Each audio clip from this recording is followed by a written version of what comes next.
Dear Noni and John, I was very upset when I did not hear from you for such a long time.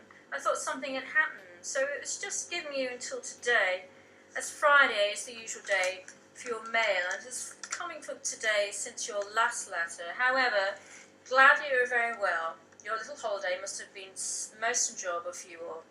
I always get the places mixed up. I thought you said San Fernando. I'm glad that Susan is doing well with her art, although she will want to take some other main subjects to do well. There seems to be so many students here taking art, and they get no further unless they have a push into commercial art. There doesn't seem to be very many openings in art, and there seems to be endless art teachers. We were all very upset to hear about Bobby Kennedy. What a dreadful thing to have happened. There certainly have been a most unfortunate family. Mr. Macmillan, the previous Prime Minister, was on last night, and he spoke lovely about him.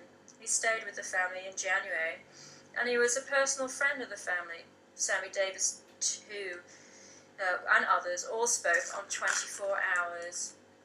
Fancy the cars being so expensive there. You would have thought that it would be so plentiful that you would get them more cheaply. They do say that a Volkswagens are very reliable cars. It seems an awful lot of money to have to pay out. Christine has asked me up this weekend, so Alf and I are going just for Saturday and Sunday. It will be a little change. Alf cannot pick his holiday yet, with him having his new job, and it may be September before he gets them. He said that I can go to Anne's in Ireland for a holiday if I like. I will see. Auntie Anne was very pleased to see me last week, after such a long time. Oops, sorry, no more room. Love, Alf and Chris.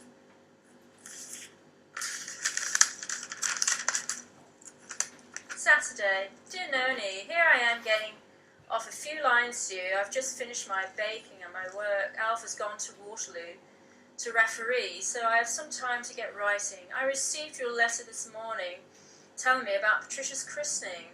Did you have a cake? I'm sure she must have looked like a little doll, bonnet and all.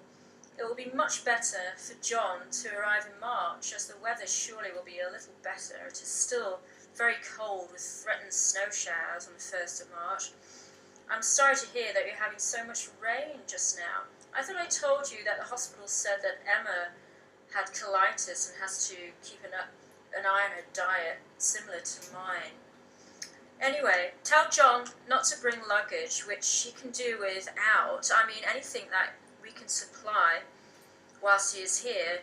Travels, dressing, gown, etc. As regards food, I know I don't have to worry about John. He can help himself. And I'm not when I'm not here, and he's not as awkward to cater for like Baz and Michael. I was just thinking it was just as well that John was not travelling in June or July, as so many have had difficulties getting a passage owing to the amounts of tourists from the USA who are coming to Wales. Anyway, Susan has become a very good speller. Notice, sorry that Johnny was done out of his birthday. I could understand if he had been sick after his party, but not before. Love to all. Chris and Alf. Thursday. I've not heard from you for over a fortnight, so I hope you're all right. Feeling you will have had a lot to do, especially with the baby too, but with you not being well, I was worried, so if you have time, do drop a line. Ask Susan to send a little letter just to say that all is well.